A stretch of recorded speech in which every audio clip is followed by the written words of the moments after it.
Shabbat Shalom, queridos hermanos. Para mí es un privilegio estar hoy con ustedes en esta plataforma CADE, conceptos adecuados de edificación. Soy su hermana Marley, donde hoy hablaremos de la Parashot Aharei Mot Kedoshim que nos corresponde estudiar en esta semana. Y el título que le he dado a la reflexión de hoy es Santidad. ¿Qué es y por qué debo desarrollarla en mi vida? Y antes de iniciar, hermanos, me gustaría compartir con ustedes un comentario que encontré mientras yo preparaba este estudio y lo encontré tan hermoso que quiero compartirlo hoy.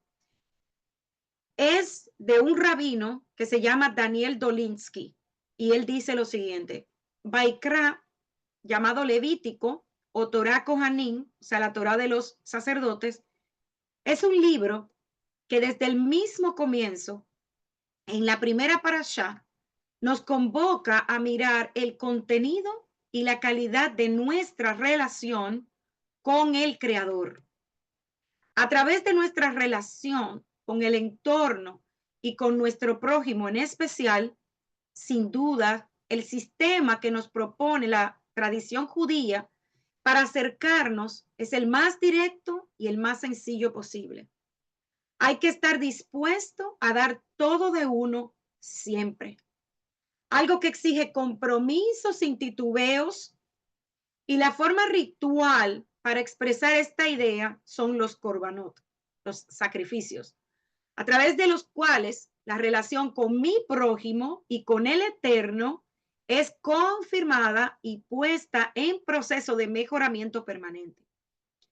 Ya enseñó el sabio judío Maimónides, nuestras acciones están compuestas de tres elementos: pensamiento, habla y acción. Levítico, capítulo 1, versículo 9, nos dice que Dios nos encomienda traer un sacrificio y poner nuestras manos sobre su cabeza, correspondiendo a la acción. También hay que confesar verbalmente las transgresiones correspondiendo con nuestra habla y posteriormente quemar diferentes partes del animal en el altar. Esos órganos internos que son el lugar donde se generan los pensamientos y deseos, correspondiendo a los pensamientos. La sangre, el alma del animal, era salpicada sobre el altar. La persona, al traer el corbán, o sea, el sacrificio, debía de entender que en realidad es ella quien debería estar sobre el altar, que ha pecado contra su creador con el cuerpo y con el alma. Por ello, ofrecer un animal como sacrificio sin la vocación de cambiar algo en mí pierde todo el sentido. Sin dudas, Maimónides nos indica que sin entrega no hay sacrificio, que sin honestidad el ritual mismo es inútil y que sin mejoramiento no hay futuro. Los invito a que en este nuestro tiempo hagamos nuestra introspección como nos proponen aquellos sacrificios, poniendo todo de nosotros, sin autoengaños, con las ganas y la pasión que en miles de años edificamos, en el desafío de ser nosotros los constructores de un mundo mejor para legarle a nuestros hijos bajo el reino de Adonai. Hasta aquí las palabras de este rabino. ¿Cómo podemos entender las instrucciones del Eterno que a modo de límites nos guardan como pueblo? Quiero darles un ejemplo.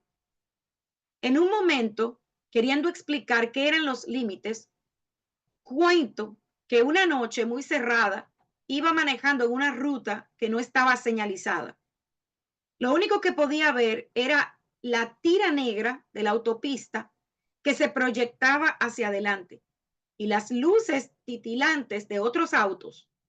Esta situación exigía una especial atención para no cruzarse de carril o salirme del camino. Hasta que después de un leve tiempo, vi algo que cambiaba. se abrió una nueva ruta, más llana y demarcada. Su marcha se hizo placentera porque ya sabía por dónde debía transitar.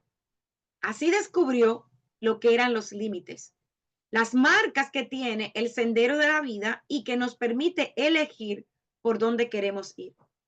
¿Por qué somos tan libres que podemos optar por andar a contramano o si nos distraemos, podemos caer en el margen de la carretera? Ese ejemplo que les acabo de dar fue contado por un pedagogo, él se llama Jaime Baricló, y me gustó mucho. De ese ejemplo podemos aprender que los límites son los que posibilitan el uso de nuestra libertad, nuestro libre albedrío. Los capítulos del libro de Levítico encierran muchas de estas marcas, de estos límites que el Eterno ofreció a su pueblo para enderezar su camino. Y en los textos del libro de Levítico, desde el capítulo 16, versículo 1, hasta el capítulo 20 que hoy estamos estudiando, se nos presentan distintas señales para diversas situaciones. Cómo presentarse ante el Eterno en el lugar santo, cómo pedir y recibir el perdón, cómo hacer un sacrificio agradable, qué no debemos comer y por qué, con quién no podemos tener relaciones íntimas y ese peligroso margen lateral que hay en la carretera de nuestra vida. Esa parte que está sin pavimentar y que no tiene señales y que muchas veces presenta un riesgo para nosotros como pueblo y nos acerca a la idolatría.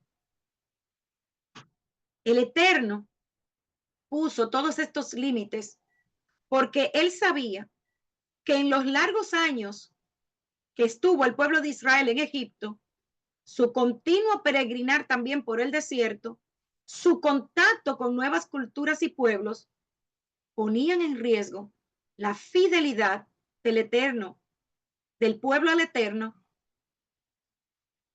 no solamente con los que estaban allí, sino con la descendencia futura. Por eso, los límites, como por ejemplo la expiación, el arrepentimiento, el perdón, tenían un lugar específico, y era el santuario, el lugar donde habitaba la presencia del Eterno. El desierto era un espacio ajeno. Cuando habían terminado de practicar el ritual de expiación por el santuario, por la carpa del encuentro y por el altar, el pueblo debía presentar el chivo que todavía estaba vivo. Aarón tenía que poner sus dos manos sobre la cabeza del animal y confesar sobre él todas las iniquidades y las transgresiones de los israelitas, cualesquiera fueran los pecados que habían cometido, cargándolos sobre la cabeza del chivo. Y entonces el animal era enviado al desierto. La sangre de los sacrificios debía derramarse en los atrios del tabernáculo y no en otro lugar, hermanos, porque así lo estableció el Eterno, a fin de que los israelitas trajeran las víctimas, o sea, las ofrendas que ellos solían sacrificar antes en el campo abierto. Recordemos que desde Adán y Eva el pueblo ofrecía sacrificios. Abraham presentó sacrificio. Noé presentó sacrificio. Pero ahora el Eterno estaba dando nuevas instrucciones al pueblo y esos sacrificios debían ser presentados en un lugar especial. El animal debía ser entregado al sacerdote para que fueran ofrecidas al Señor las ofrendas como sacrificio de comunión. Además, se nos enseña con quién podemos y con quién no podemos tener relaciones íntimas. Y el Eterno es claro cuando dice, ustedes no imitarán las costumbres de Egipto, ese país donde ustedes habitaron, ni tampoco las de Canaán, esa tierra a donde yo los haré entrar. No seguirán sus preceptos. Y esa preocupación del Eterno y el peligro de salirnos del camino, de ese camino pavimentado que es la Torá, a ese margen lateral que es la carretera que no tiene pavimento, que no tiene señales y que representa la idolatría, es un tema sobre el cual nosotros debemos reflexionar mucho. Es una tendencia natural en el ser humano arrancar retazos de la vestidura del Creador, o sea, de lo que es la santidad del Creador, sus instrucciones, para disfrazar a cualquier realidad con sus atributos. Por eso sabemos que todo ídolo es simplemente, hermanos, invención del ser humano. No hay otro Dios fuera del Elohim de Abraham, de Isaac y de Jacob. Y es más fácil manipular a un Dios creado por nosotros con sacrificios que se adaptan a nuestra comodidad que ponerse realmente, confiadamente, en las manos del único, poderoso Elohim verdadero. Por eso es importante la necesidad de que nosotros entendamos lo que es una conciencia del límite que me posibilita ser libre para elegir. O sea, lo que el Eterno nos ofrece con la Torá no nos quita el libre albedrío, hermanos. Al contrario, nos da más libertad. Esa Torá es una ruta que nos hace caminar confiadamente. Por eso el Eterno dice, hoy pongo delante de ti la vida y la felicidad, la muerte y la desdicha. Cuando nos habla desde Deuteronomio 28 hasta Deuteronomio 30:15. Y nosotros los creyentes hemos recibido de Yeshua una señal que debe marcar nuestra vida y que contiene toda la sabiduría del pueblo de Israel. Cuando Yeshua nos dijo, amarás al Señor tu Dios con todo tu corazón, con toda tu alma y con todo tu espíritu. Y este es el más grande y el primer mandamiento. El segundo es semejante al primero. Amarás a tu prójimo como a ti mismo. Y de estos dos mandamientos depende toda la Torá y los profetas. Eso lo encontramos en Mateo, capítulo 22, del 36 al 40. Entonces, de todas las secciones, hermanos, que contienen las leyes en la Biblia, la Parashá Kedoshim ocupa un lugar muy especial. En la Parashá Yitro leemos cómo fueron entregados los 10 mandamientos, las 10 palabras y su contenido, que son la base de la Torá. La Parashá Mishpatim nos da código civil que reglamenta nuestra vida, pero en Kedoshim, en esta porción, nos eleva con sus preceptos a un nivel moral y ético. Y esta Parashá o sección contiene 51 preceptos, un número muy significativo, ya que en las últimas 6 secciones del libro de Levítico contamos con un total de 97 preceptos. Y solamente aquí en Kedoshim encontramos 51 preceptos. Una gran cantidad de ellos que tendrán un porqué en nuestras vidas. ¿Cómo Dios conoce al hombre? Sabe que debe enseñarle y mostrarle un camino. Y lo hace a través de los preceptos, o sea, de sus mandamientos, abarcando a todas las personas de todas las edades y a todas las situaciones en nuestra vida diaria. Por eso, esta sección comienza diciéndonos así: Daber el Kol Adad Bene Israel. Habla a toda la congregación de los hijos de Israel. Y Rashi nos dice que para que nadie quede fuera, incluyendo mujeres y niños, todos, absolutamente todos, hermanos, debemos cumplir con los mandamientos. Rabbi Moshe Asle dice que Moisés recibió esta orden para enseñarnos que toda persona es apta para alcanzar niveles elevados de santidad. Es por eso que yo creo firmemente que cuando Yeshua vino a la tierra y al él decir que él no vino a abolir los mandamientos, Yeshua lo que vino fue a darnos esa elevación para que nosotros pudiéramos comprender que la Torá la podíamos cumplir. Al reunir Moisés a todo el pueblo, puso de manifiesto que estas enseñanzas son principios básicos y que son parte de un código de santidad que como pueblo debemos modelar. Y el judaísmo requiere mucho de cada ser humano y enseña y orienta a los corazones de aquellos que siguen su camino. Kedoshim Kiu Kikadosh Ani Adonai Elohechem. Santos serán porque santo soy yo, vuestro Señor. Así termina el versículo 1 del capítulo 19. Santos serán. Y esto está en el tiempo futuro, porque es una promesa del Eterno, de que su pueblo, Israel, iba a ser santo y puro, llevándonos así a una verdadera redención a través de un trabajo, hermanos, diario. Porque esa santidad, ese cambio que tiene que haber en nuestra vida, tiene que ser algo que nosotros hagamos diariamente, que busquemos, que anhelemos diariamente, amados. No es algo de un día. Y es también, debe ser nuestra aspiración como seres humanos, como pueblo, buscar lo que hay en el corazón del Eterno. Hay una búsqueda de santidad que debe ser una regla en nuestras vidas.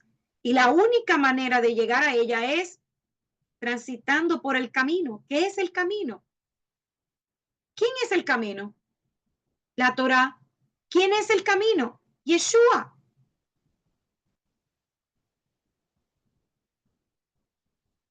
Esto también lo podemos ver en la historia de dos grandes rabinos, Hillel y Shammai. En el primer siglo vivieron ellos, en el mismo tiempo de Yeshua. Estos dos sabios destacados que dominaron la vida del pueblo de Israel en su época. Shammai era un sabio riguroso, estricto y muy seco. Él era cortante, fiel a la Torá. Hillel era un sabio un poco más suave, más humano, y él buscaba mucho el espíritu de la Torá. Una vez, cuentan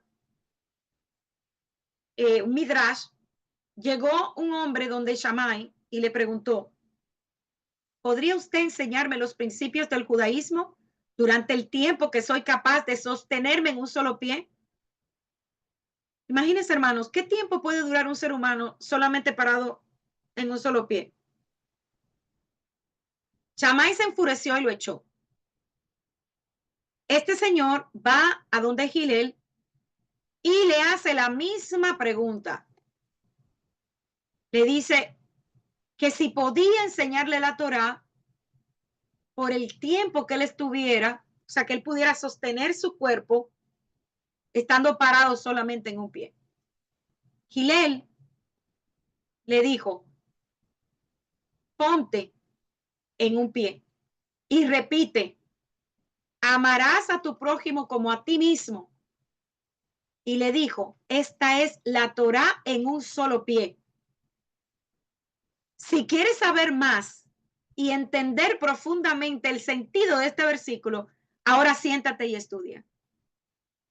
Cuando yo leí esto, hermanos, yo me quedé maravillada con la sabiduría de Hillel.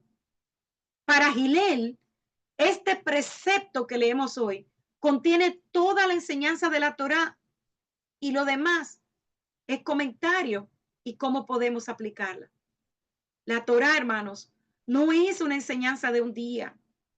Y del judaísmo podemos imitar y aprender que la misma no es solamente un comportamiento, hermanos, sino que la Torá es una forma de vida que debemos cumplir. Es un modo de vivir que tiene como base la ética. Rituales y ética van de la mano. Nosotros fuimos enseñados anteriormente que no debemos hacer rituales y que los rituales están malos. No, hermanos, eso no es así. Eso no es así. El ritual y la ética, o sea, la palabra, van de la mano, al igual que el estudio y la acción que nosotros pongamos de la palabra. Cada precepto debe ser leído teniendo en cuenta que es el camino a la santidad, que es el camino a la búsqueda de nuestro Elohim. Depende de cada uno de nosotros querer recorrer el camino y poner ese granito de arena a través del cumplimiento de la Torá. Si lo hacemos, podremos construir un lugar lleno de paz, de amor y santidad entre los hombres y las mujeres que habitan este mundo. Es por esto que nosotros, los que estamos regresando a casa, a las sendas antiguas, a la Torá, debemos tener el versículo que les voy a leer ahora, pero muy, miren, no pendiente, no. Yo diría colocarlo en las paredes, recordarlo diariamente. Miren lo que dice Primera de Pedro 1, 14 al 16. Dice, como hijos obedientes, no vivan conforme a los deseos que tenían antes de conocer a Dios. Al contrario, vivan de una manera completamente santa, porque Dios que los llamó es santo. Pues la Escritura dice, sean ustedes santos porque yo soy santo. Entonces, ¿qué es eso? ¿Qué es la santidad? ¿Qué es ser santo? La definición de santidad que encontramos aquí en el libro de Levítico dice que cuando uno habla o escucha la palabra santidad, por lo general, lo primero que nos llega a la mente es ser puro, limpio, perfecto. Pero esta palabra en el antiguo pacto, en especial aquí en el libro de Levítico, tiene un sentido mucho más profundo, que no solamente expresa lo que ya conocemos como un concepto, sino una práctica constante, como nuestra, ¿verdad? Forma de vida y como muestra de adoración a Dios en todas las esferas de nuestra vida. El diccionario de la Real Lengua Española define esta palabra como una cualidad de santo. Define esta palabra, ¿verdad? Diciéndonos que denota una perfección sin culpa.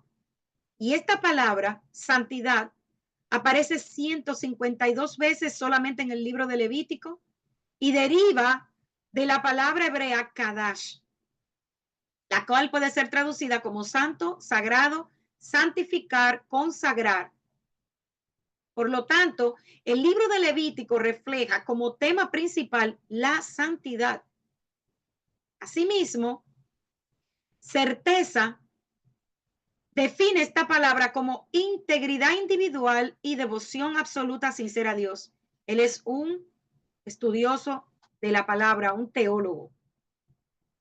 Asimismo, el nuevo diccionario bíblico ilustrado define a santidad dándole una denotación de pureza física, ritual y especialmente moral y espiritual.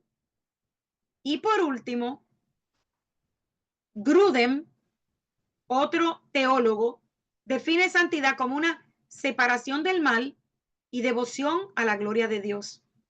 Y todas estas definiciones nos muestran que la santidad aquí en el libro de Levítico es una separación del mal y una vida de integridad sincera en plena devoción al Eterno, con la única finalidad de glorificarle a Él en todas las esferas de nuestra vida, haciendo de ella una práctica como muestra de espiritualidad y obediencia a su digna investidura, ya que el Eterno dice, sed santos porque yo soy santo.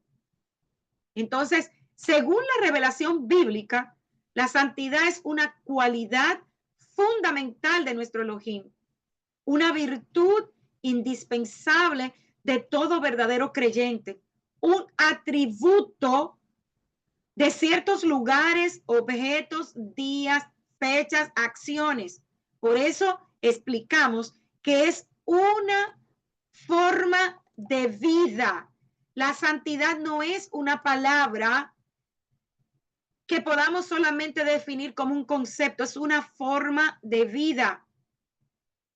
Y el término hebreo kadosh significa puro, física, ritual, moral y espiritualmente hablando.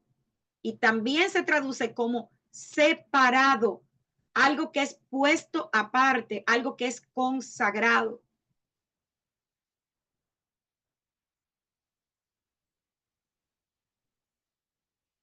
Entonces vemos que la santidad aplicada al Eterno significa su separación de toda la creación y de su trascendencia sobre ella.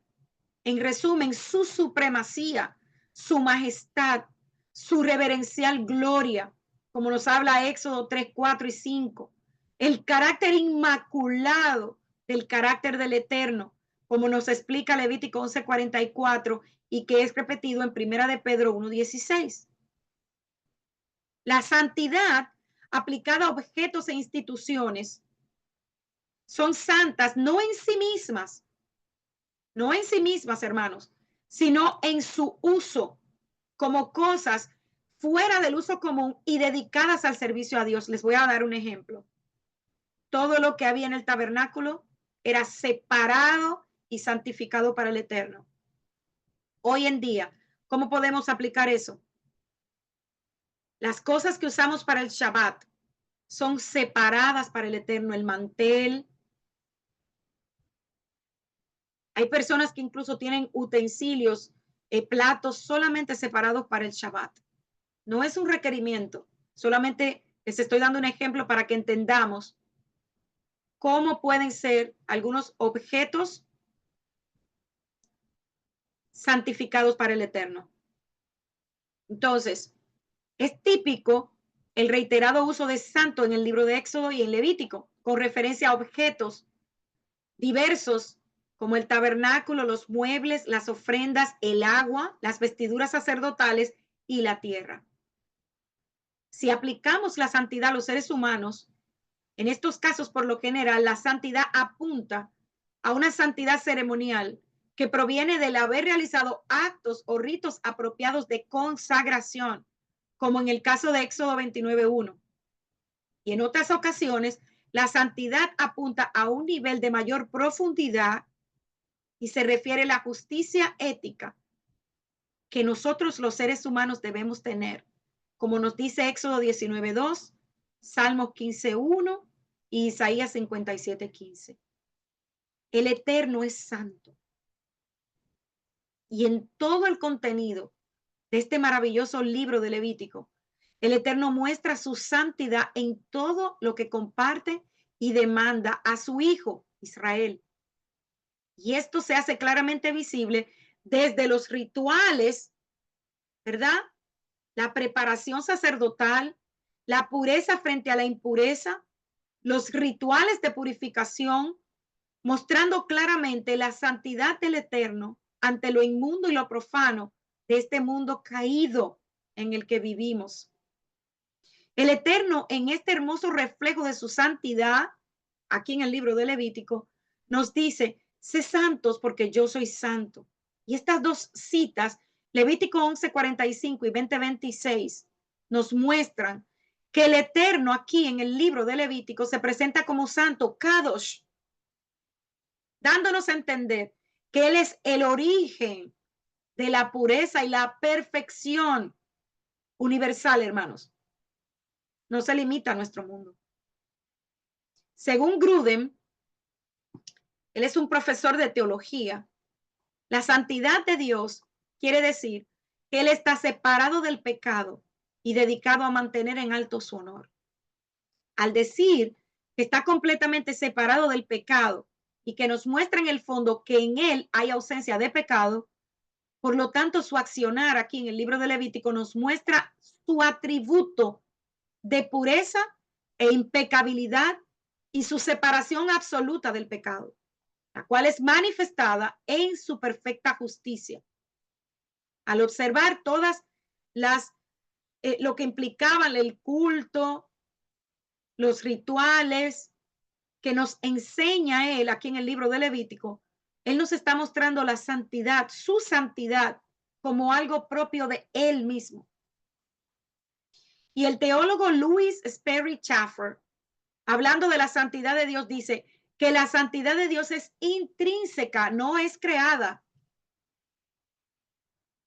Y sin mancha, que puede observarse en toda actitud divina y en cada acción de Dios. Y al decir que es intrínseca, está queriendo decir que es algo íntimo y esencial del Eterno. Por lo tanto, podemos decir que Dios, o sea, Elohim, en el libro de Levítico, en referencia a su santidad, él se está presentando como el mismo origen de la santidad. Y muestra de eso es su revelación y su búsqueda de hacer que el hombre comparta esa santidad con la finalidad de poder tener comunión con su pueblo, basada en la excelencia de su santidad y en la excelencia moral, que él espera que nosotros, los seres humanos, manifestemos a través de nuestra vida como una muestra de adoración continua, o sea, cotidiana. Y el catedrático Félix García López dice que la santidad de Adonai es la clave de bóveda que sustenta el libro de Levítico. No sé si ustedes recuerdan que cuando iniciamos este estudio, compartimos con ustedes que en Israel el primer libro que se le enseña a los niños es el libro de Levítico. Y hoy estamos entendiendo el porqué. Esta afirmación de que la santidad del Eterno es la clave que sustenta este libro, nos muestra, hermanos, que la santidad de Dios es parte fundamental que sostiene todo lo que es el culto, la vida y el desenvolvimiento cotidiano del pueblo de Israel. Y por último, les comparto que otro diccionario, Mundo Hispano, dice que la santidad de Dios es una diferencia y no una superioridad. Y esta afirmación nos muestra que la diferencia entre nosotros y las demás naciones es que nosotros debemos, como pueblo, modelar a el Eterno y su santidad a través de nuestra vida, porque Él es santo, Él es el origen de la pureza y de la perfección en todo el universo, en todo lo creado. El Eterno es Dios infinito, independiente e inmutablemente santo. Y con frecuencia la escritura lo llama el santo. Y lo que es y lo que dice la palabra es porque en él se halla la suma de todas las excelencias morales. Él es la pureza absoluta, sin la más leve sombra de pecado. El Eterno es luz y en él no hay tinieblas. Entonces la santidad es la esencia de la naturaleza divina de nuestro Creador. Él es el gran Dios. Él es magnífico en santidad. Éxodo 15:11. Por eso leemos, muy limpio eres de ojos para ver el mal, ni puedes ver el agravio. Eso está en Habacuc 1:13. Y por eso cantamos, ¿verdad? Una canción muy vieja, que quizá muchos de ustedes recuerdan, que dice, solo en Dios.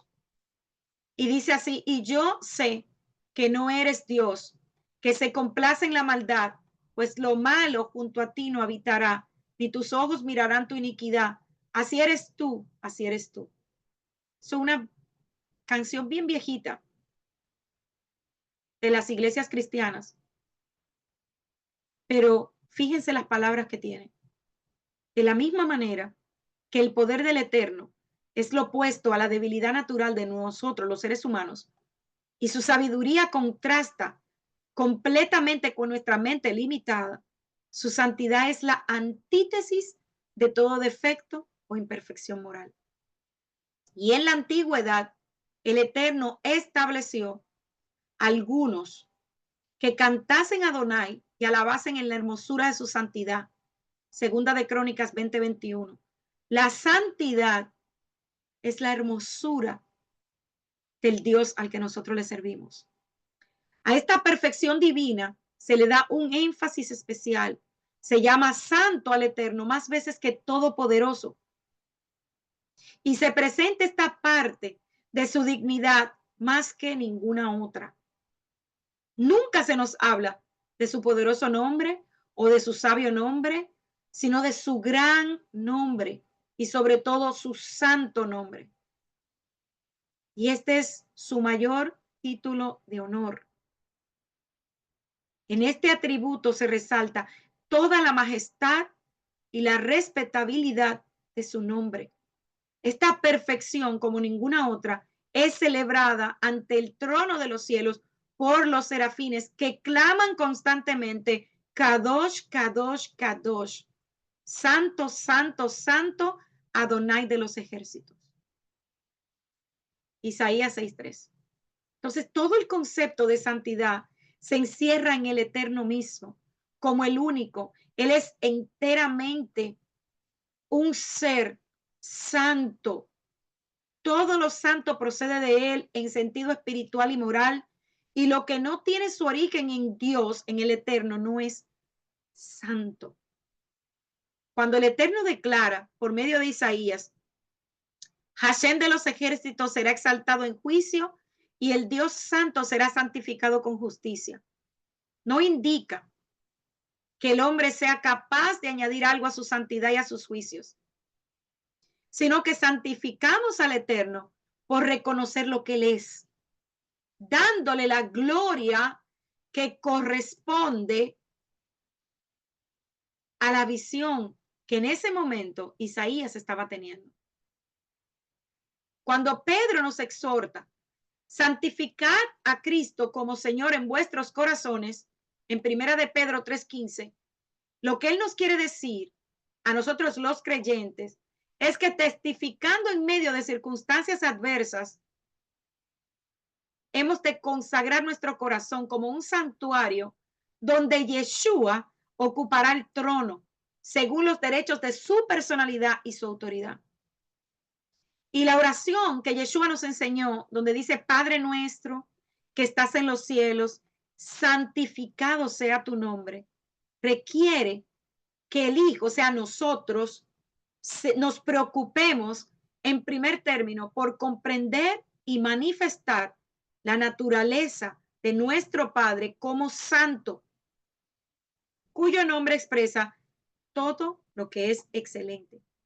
Santificar el nombre del Eterno es adorarlo, es declarar su santidad y su soberanía sobre todas las cosas. ¿Cómo entonces se manifiesta la santidad de Dios?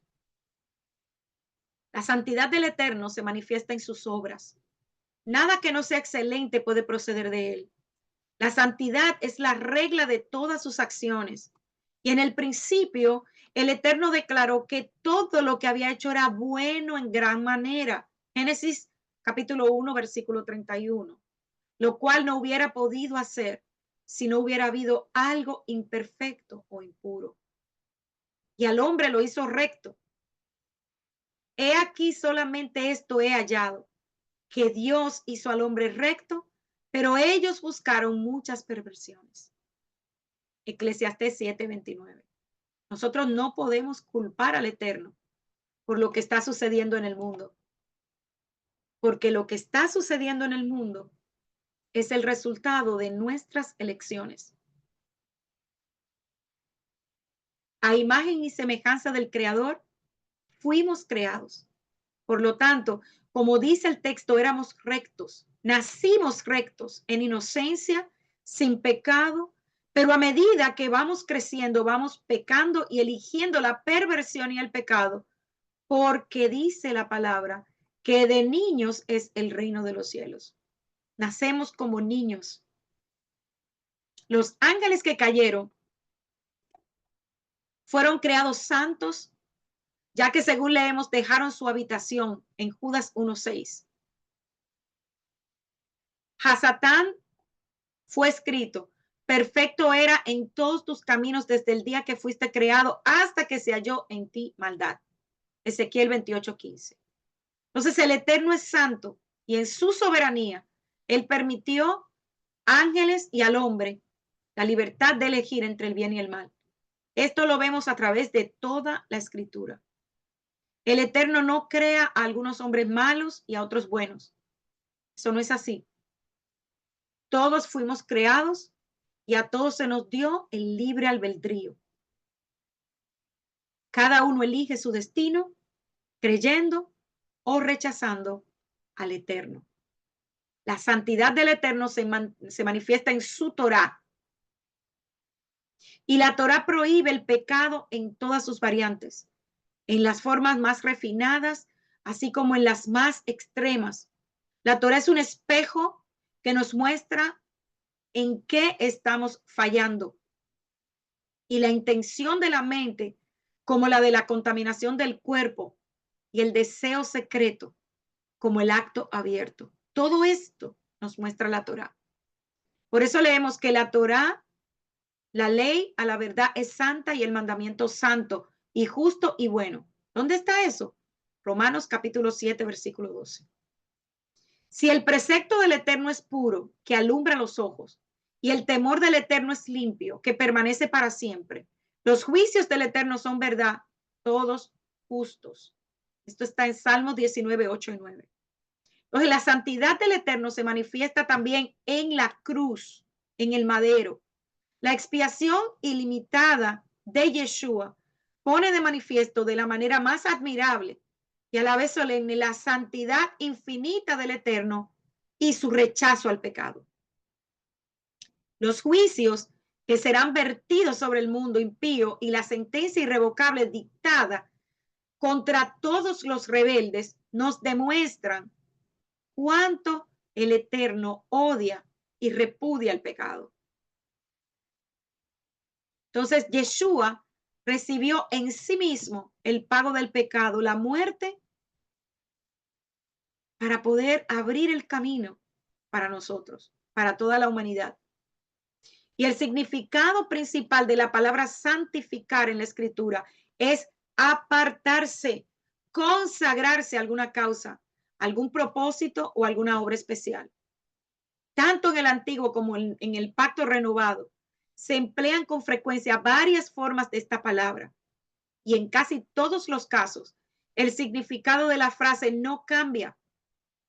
La palabra santificar, si fuera sustituida por palabras separar o apartar, Dios aparta a su pueblo para un propósito santo. Así que el significado de santificar incluye también pureza, santidad y consagración al Eterno. Entonces, la santificación indica lo siguiente, hermanos. Primero, consagrarse. Y bendijo Dios el séptimo día y lo santificó. Génesis 2:3. O sea, lo apartó como un día consagrado para él. Los israelitas no se acercaron al monte Sinaí porque el Eterno había puesto límites alrededor del mismo y lo había santificado en Éxodo 19:23. Ese monte estaba apartado para un propósito santo. Segundo, la santificación implica limpiarse y purificarse. Para servir al Eterno tenemos que ser puros, santos y limpios por medio de la sangre de Yeshua. Seguid la santidad sin la cual nadie verá al Señor, dice Hebreos 12:14. La santificación de personas y de objetos es algo común y lo vemos en todo el antiguo pacto. Lo que el Eterno reserva para él, él lo separa, lo santifica. Y el servicio levítico, descrito en Éxodo y en el libro de Levítico y parte del libro de Números y Deuteronomio, nos ofrece una clara ilustración del concepto de santificación o de consagración. Estoy hablando de que dentro del mismo pueblo de Israel, él separa la tribu de Leví para él y la santificó para él, para servicio para él. El tabernáculo y todos sus elementos, sus muebles, como también más adelante el templo, eran santos, eran objetos santos dedicados solamente al servicio de Adonai. Había también tiempos santos, y eso también lo sabemos, por ser dedicados de forma especial al Eterno, como hoy, el Shabbat, todas sus fiestas y todo el pueblo de Israel, como instrumento separado para el servicio al Eterno, era santo. Éxodo 19:6 dice, y vosotros me seréis un reino de sacerdote, gente santa. Entonces, la separación, el apartamiento para Adonai de objetos y días, no implica en sí un concepto ético, o sea, de valor moral. Pero cuando personas son consagradas enteramente al servicio del Santo de Israel, se espera que su conducta y sus actitudes correspondan a su sagrado ministerio. Y en Levítico 11, 44 al 45, vemos más que una mera separación. Él dice y repite, porque yo soy Yud-Heh Vav-Heh, vuestro Dios, vosotros por tanto os santificaréis y seréis santos porque yo soy santo. Porque yo, Yud-Heh Vav-Heh, que los hago subir de la tierra de Egipto para ser su Dios, seréis pues santos porque yo soy santo. Y Pedro aplicó la misma exigencia moral y espiritual al pueblo del Eterno, diciéndoles, aquel que los llamó es santo. Sed también ustedes santos en toda su manera de vivir, porque está escrito, sé santo porque yo soy santo. Primera de Pedro 1:15. Si la santidad se basa en el hecho de pertenecer al Eterno, entonces el santo ha de reflejar su carácter, que es la norma ética más elevada que podemos imaginarnos. Y en el libro de los Salmos, dado el carácter subjetivo de su redacción, como fue escrito, ilustra claramente la manifestación de una santidad moral y espiritual de los santos que hicieron pacto con él, con el Eterno, con su sacrificio. Eso usted lo puede leer en Salmos 55 y también en 40, Salmo 40, del 6 al 8. Entonces, principalmente los salmos y los profetas son los que se apartan del significado ceremonial de la palabra santidad para enriquecer el concepto con una realidad moral. ¿Qué pasaba con los profetas? Los profetas estaban siempre apartados, siempre andaban solos, porque el profeta era la voz del Eterno y tenía que vivir una vida de santidad. Santidad también se expresa con la palabra agios. Y también habla de el aspecto ético espiritual de la santidad que encontramos aquí en el Antiguo Pacto.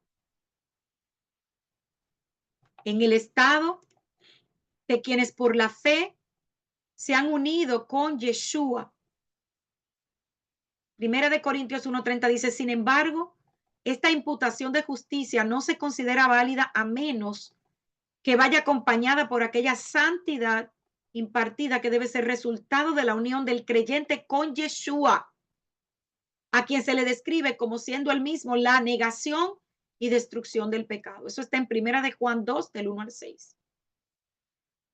Y la cualidad moral del carácter y las acciones de aquellos que debido a la morada del Espíritu de Santidad en ellos, participan de la naturaleza del Eterno y consienten en ser gobernados por él. Romanos 6:22, segunda de Corintios 7:1, primera de Tesalonicenses 5:23. El carácter implícito e ideal de todo el cuerpo de Yeshua, la congregación, en que la señal corporativa de santidad se ve en el hecho de la relación de la congregación con Dios por medio de Yeshua. Es por esto que tanto se nos habla en la escritura de la lucha del espíritu con la carne. Y hemos estudiado los efectos de vivir en la carne, de olvidarnos de que debemos ser santos, La santificación es algo que identifica a los que son de Yeshua HaMashiach. Estos han crucificado la carne con sus pasiones y deseos, lo que permite que el espíritu luche con éxito contra todo aquello que es contrario a su esencia. La persona santificada debiera admitir este poderoso auxilio del Eterno en contra de la carne, en cuyo caso el fruto del espíritu se manifestará plenamente en su vida. Gálatas 5, 22 al 23 lo dice claro. Mas el fruto del espíritu es amor, gozo, paz, longanimidad, benignidad, bondad, fidelidad, mansedumbre y templanza. Estos son los rasgos morales y espirituales que se disciernen en quienes no andan conforme a la carne, sino conforme al espíritu. Recordemos que Yeshua dijo que nosotros íbamos a reconocer quiénes eran sus seguidores, no por los dones, sino por el fruto que nosotros íbamos a ver en ellos. Entonces, al considerar cómo la obra del Espíritu es complemento de Yeshua, esto nos ha permitido en todo momento distinguir la obra del Eterno en nuestras vidas, que establece la santificación, la manifestación de los resultados de la obra de Yeshua en la vida del creyente a través del Espíritu de Santidad. Es por esto que Yeshua, antes de ascender al cielo, dijo en Juan 14, 23 al 26, que el Ruach nos enseñaría y nos recordaría todo lo que nos había enseñado. Por eso, hermano, es triste escuchar personas que dicen, no, el Espíritu Santo me dice que ya yo no tengo que guardar el Shabbat, que ya eso está abolido. Eso es falso. No, que yo ya no tengo que guardar los mandamientos porque Yeshua hizo todo por mí en la obra en la cruz. Hermanos, falso. El Espíritu de Santidad jamás, jamás nos va a llevar o nos va a apartar de la Torah. La santificación práctica se ve en Romanos 6:11. Así también ustedes, considerados muertos al pecado, pero vivos para Dios en Cristo Jesús, Señor nuestro. Y el verbo es logizomai. Como mencionamos anteriormente, traduce como tomar en cuenta o abandonar en la cuenta. Lo que Pablo nos está diciendo es que somos muertos al pecado y somos vivos para Dios, como el resultado directo de la obra de Yeshua que por fe aceptamos. Ahora, él añade, en todas las coyunturas de la vida, toma en cuenta el hecho fundamental de vuestra nueva vida. Si se trata de algo que va en contra de la voluntad del Eterno, considerad que son muertos a ello. Entonces, si ya nosotros sabemos lo que es abominación para el Eterno, está en ti y en mí luchar con la carne para apartarnos de eso. La santidad comienza a ser manifestada por dentro del creyente y termina por fuera. Nuestro Creador nos creó para vivir en una santidad completa, desde el hombre interior hasta el hombre exterior.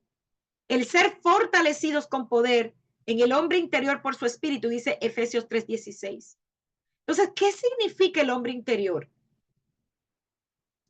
Muchos consideran que esto se refiere al alma, con sus facultades de la razón, las emociones y la voluntad. Pero miremos qué dice Pablo en 2 de Corintios 4. Sus palabras nos dan una clave acerca de lo que quiere decir cuando se refiere al hombre interior.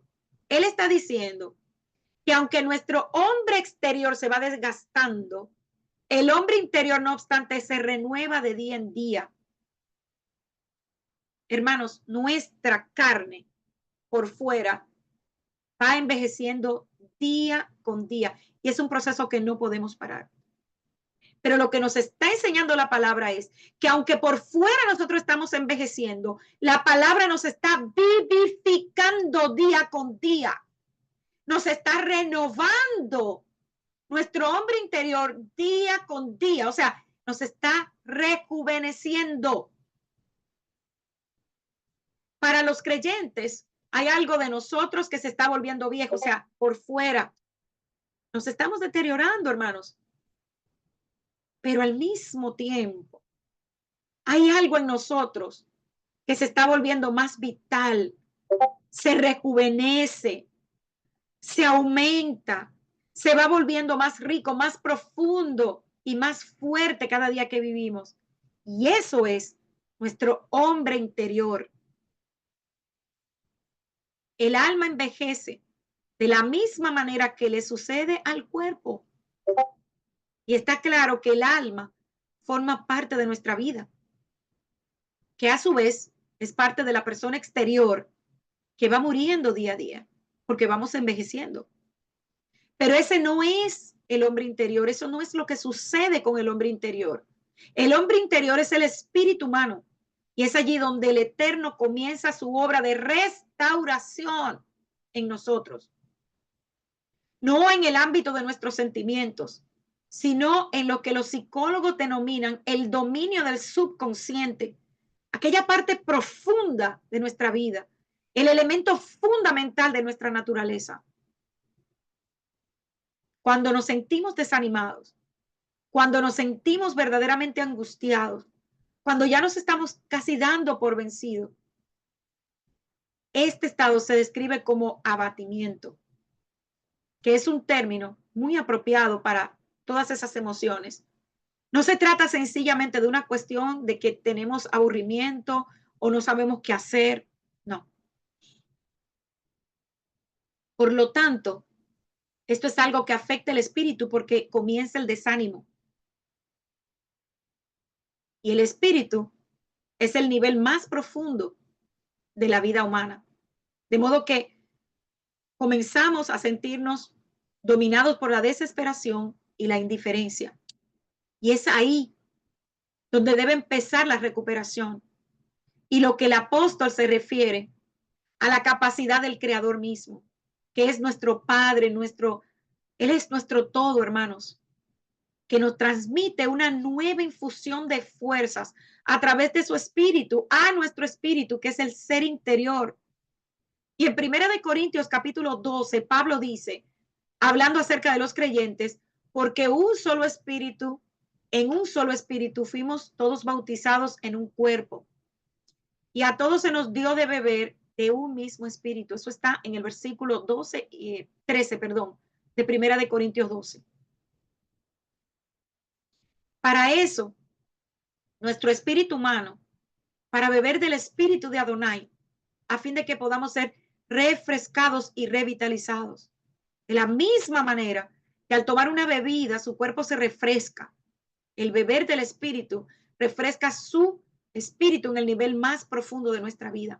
Por eso debemos anhelar día a día que el Eterno nos dé alimento y bebida espiritual para poder llenar nuestro espíritu. Muchas veces nos obsesionamos de tal manera con el proceso de que, uy, siento que todavía yo no he llegado donde debo llegar. Hermanos, esto es un proceso. Recordemos que nosotros no vamos a llegar a la perfección hasta que no regrese Yeshua. Por eso debemos cuidar este caminar, porque no es algo de un día, como explicaba al principio. Es un proceso de día a día. El pecado, aquel poder misterioso primordial que se opone por naturaleza al Eterno y a su buena voluntad para con el hombre, así como también todo el conjunto de manifestación y consecuencias trágicas del mismo, es la rebelión como acto consciente de su voluntad, de la voluntad del Eterno. La manifestación más extrema de esta voluntad rebelde es el pecado que es cometido con soberbia. Eso es iniquidad, es maldad, es errar, salirse del camino. es desviarse o andar perdido, ciego, divagando en nuestros propios caprichos y deseos carnales. Es por esto que la Escritura dice que la paga del pecado es la muerte, mas la dádiva de Dios es vida eterna en Cristo Jesús nuestro Señor. Entonces el pecado separa al hombre de Dios y lo desvía de la santidad, de vivir una vida que agrade al Eterno, como Él demanda de nosotros. Por lo tanto, volvamos a la explicación de lo que es santidad. El Eterno odia todo pecado porque Él es santo. Él ama todo lo que es conforme a sus leyes y aborrece todo lo que es contrario a las mismas. El pecado no puede escapar de su castigo porque el Eterno lo aborrece. Dios ha perdonado a menudo al pecador, pero jamás perdona el pecado. El pecador solo puede ser perdonado a causa de que otro lleve su castigo, porque sin derramamiento de sangre no hay remisión. Es por eso que usted y yo fuimos perdonados, pero todavía tenemos que enfrentar las consecuencias de nuestras acciones. Y el Eterno no recuerda el pecado. Una vez Él lo perdona, usted comienza nuevo. A causa del pecado, el Eterno desterró a nuestros padres del jardín del Edén. Por un pecado de la descendencia de Cam, cayó bajo maldición su descendencia y algo que todavía perdura. Moisés fue excluido de entrar a la tierra prometida a causa de su pecado, de lo que él hizo. Y por un pecado, el criado de Eliseo fue castigado con lepra. Y Ananías y Zafira fueron separados de la tierra de los vivientes. Es triste ver, hermanos, como muchos hoy piensan en un Dios cortado según su patrón personal de sus propios corazones, donde dicen que Él ama al pecador. Y es cierto, el Eterno ama al pecador, pero aborrece el pecado. Y no diga que el Eterno está donde hay pecado, porque eso no es verdad. Eso no es lo que enseña la palabra. La santidad atribuida en las Escrituras a la naturaleza y carácter divino es tal que demuestra claramente la separación que hace el Eterno de todo lo que tiene que ver con el pecado y la impureza. La idea humana del pecado está prácticamente limitada a lo que nosotros llamamos comúnmente como un crimen. Lo que otros pueden definir como defectos, equivocaciones, faltas. Si nosotros no reconocemos y entendemos realmente lo que es el pecado, no vamos a poder comprender el por qué el Eterno lo aborrece. El Dios que la mayoría de los cristianos, la cristiandad en general, hoy aman, es como alguien muy tolerante, literal y buena gente. Dios es amor. Y ustedes lo han oído muchas veces. No, Él me conoce, Él conoce mi corazón. Entonces, lo que estamos mal somos nosotros, porque su palabra es clara y su palabra dice quién es Él y que Él no está donde hay impureza ni donde hay pecado. Pero los hombres, o sea, nosotros los seres humanos, nos negamos a creer en el verdadero Elohim que está en la Escritura. El hombre pecaminoso no puede imaginar un Dios santo, como tampoco puede creer que existe una separación de él, una muerte espiritual. El Eterno es santo. Es completamente imposible que acepte criaturas que están viviendo bajo su propio entendimiento y su propia ley. Y la mayoría de los religiosos están de acuerdo en que el Eterno odia el pecado. Y una y otra vez, la Escritura enfatiza el hecho de que el Eterno aborrece la iniquidad. El Eterno aborrece el pecado. La santidad es separación, santificación, regeneración, ser santo, consagrado, puro, limpio, dedicado y escogido. Cuando hablamos de la santidad, muchos solo se quedan en el punto de vista de que la santidad es separación del pecado, pero se olvidan de que esa santidad va del hombre creado por Dios, de adentro hacia afuera, llevándole a llevar una vida santificada. Y se olvidan de que daremos cuenta por todo lo que hacemos y todo lo que decimos. La Biblia dice en 1 de Tesalonicenses 5:23, y el mismo Dios de paz os santifique por completo y todo vuestro ser, fíjense esto, espíritu, alma y cuerpo, sea guardado irreprensible para la venida de nuestro Señor Jesucristo. La Torá dice que daremos cuenta al Eterno de lo que creemos, de lo que hacemos, por nuestras acciones. La Torá es la que nos muestra cómo pecamos y nos confronta. Y es importante comprender que el Rúa, el Espíritu de Santidad, es quien va a ir trabajando en nosotros, en nuestro ser interior. Su presencia en nuestras vidas nos va a ir transformando. Y es esa presencia que será manifiesta en nosotros a través del fruto del Espíritu, según lo que leímos en Gálatas 5:22-23. Y aquellas cosas que el Eterno nos dejó, como la obediencia a su palabra, la oración, el ayuno, que hoy está olvidado. Estas son las cosas que nos llevan a una vida de comunión y santidad con Él.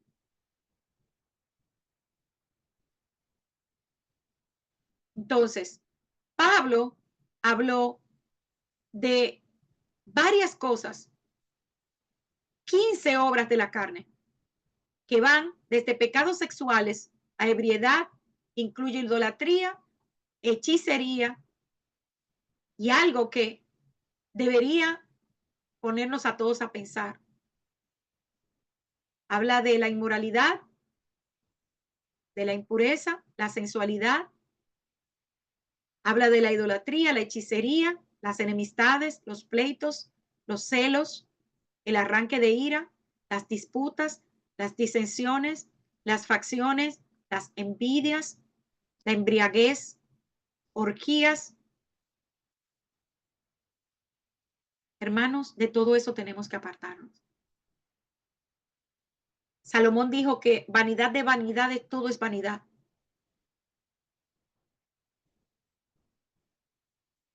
Y primera de Juan 2:15-17 dice que no debemos amar al mundo, ni las cosas que están en este mundo. Porque si alguno ama al mundo, el amor del Padre no está en él. Porque todo lo que hay en el mundo, los deseos de los ojos, la vanagloria de la vida, no provienen del Padre, sino del mundo. Y el mundo pasa y sus deseos, pero el que hace la voluntad de Dios permanece para siempre. ¿Y cuál es la voluntad del Padre?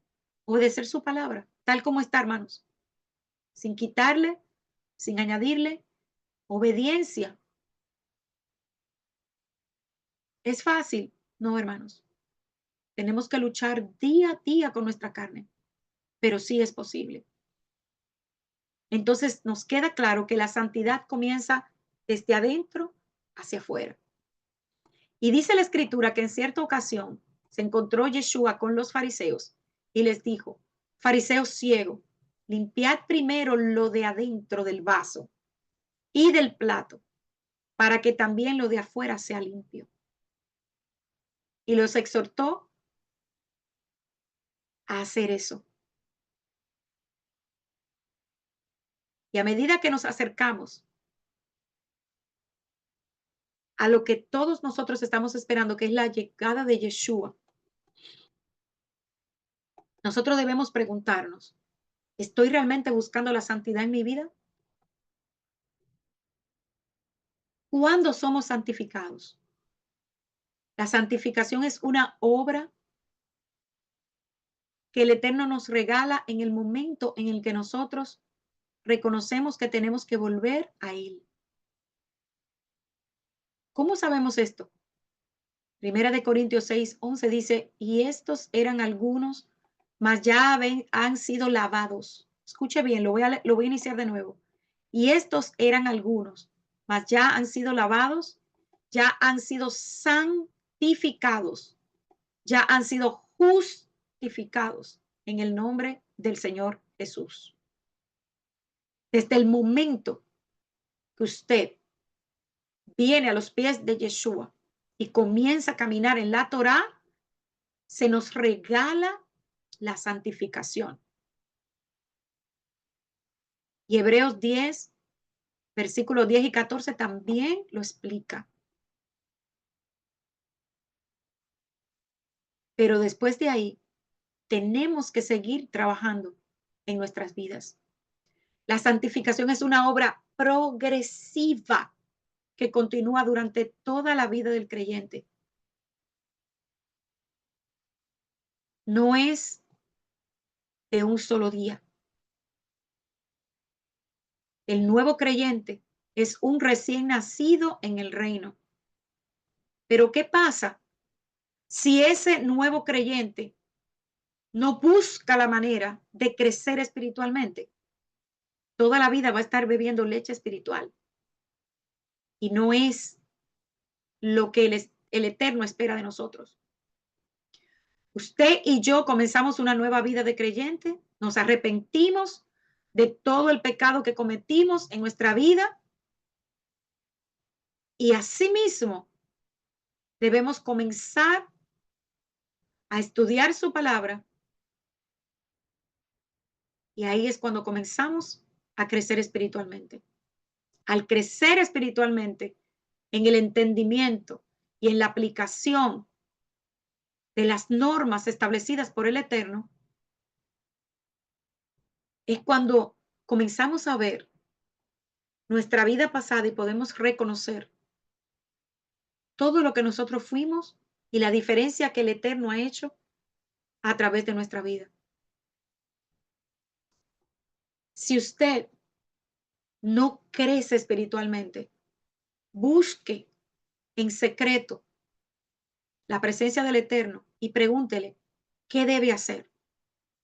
Porque nosotros, año con año, a medida que estudiamos la Torá, a medida que buscamos su presencia, no podemos estar en el mismo nivel espiritual de cuando nosotros comenzamos. Si usted siente que no está creciendo espiritualmente, algo falta. El sacerdocio y los levitas fueron separados, consagrados, porque ellos tenían una responsabilidad directa ante Dios. Ellos representaban a todo el pueblo.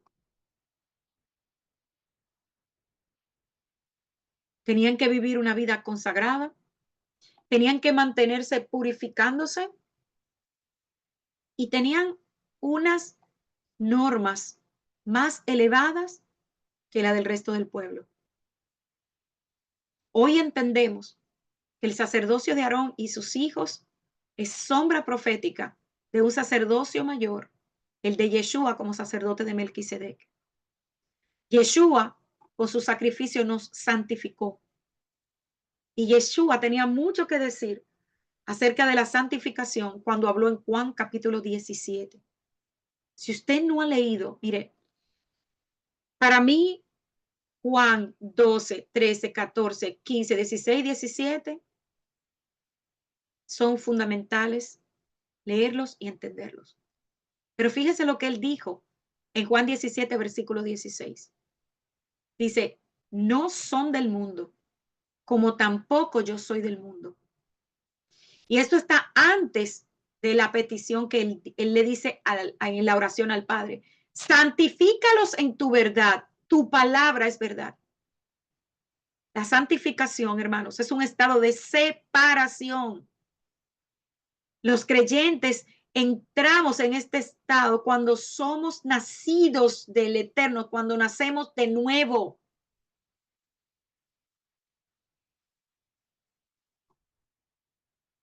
Esa separación es una parte vital, fundamental de nuestra relación con el Eterno.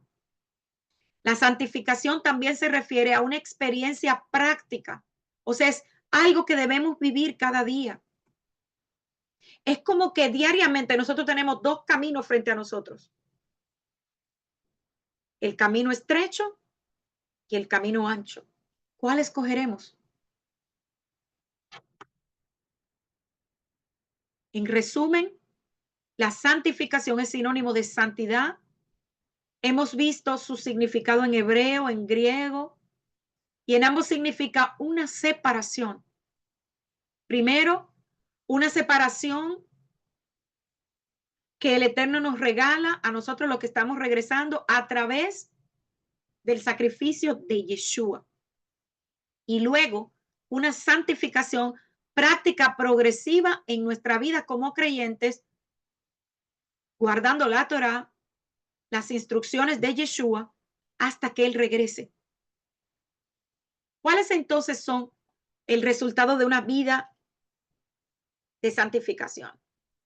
Primero, la unión con Yeshua. Hebreos 2:11 dice, porque el que santifica y los que son santificados de uno son todos. Cuando el Eterno nos aparta para servirle a Él, significa dos cosas, hermanos. Primero, que estamos separados del pecado. Y segundo, que estamos unidos con Yeshua mismo. Otro resultado de la santificación, la perfección del creyente. Recordemos que nosotros no somos perfectos, pero la obra de Yeshua sí nos perfeccionó. Hebreos 10:14 dice, porque con una sola ofrenda hizo perfectos para siempre a los santificados. Entonces, si nosotros no entendemos esto, en realidad nosotros verdaderamente estamos perdiendo el foco y estamos perdiendo bendición en ver lo que realmente Yeshua hizo por nosotros en el madero. ¿Cómo es posible que un ser humano imperfecto alcance la perfección? Hermanos, solo, únicamente, mediante la purificación por medio de la sangre de Yeshua y el poder del Eterno para guardarnos sin mancha. La perfección por medio de la sangre es la perfección llevada a cabo por el único sacrificio en la cruz, el de Yeshua. Nos separa del mundo. El Eterno nos escogió. Usted no vino aquí por usted mismo. Él nos llamó. Él nos escogió. ¿Entendemos realmente la bendición que tenemos?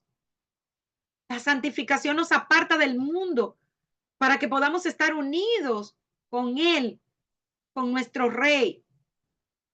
Y nuestra herencia es eterna. Y la preparación para nuestro servicio, debemos preguntarle en qué área tú quieres que te sirva, cómo tú quieres que yo te sirva. Busquen la escritura, porque Él lo dejó todo. El poder del Espíritu está disponible para nosotros. La consagración significa que tenemos que rendirnos ante el Eterno y nos hemos olvidado de todo eso. Estar sujetos a Él, vivir en dependencia de Él. No busquemos nuestros propios deseos. Busquemos en la palabra el corazón de Adonai. Y esto va a llevar a un crecimiento constante, hermanos, en nuestra vida como creyente. No hay condición más favorable para un crecimiento espiritual que una vida consagrada y santa, en donde nosotros podamos decir, soy santo, quiero ser santa, anhelo ser santa, porque mi Dios es santo. Y cada día debemos acercarnos a Él con esa reverencia, suplicando que Él nos ayude a buscar santidad.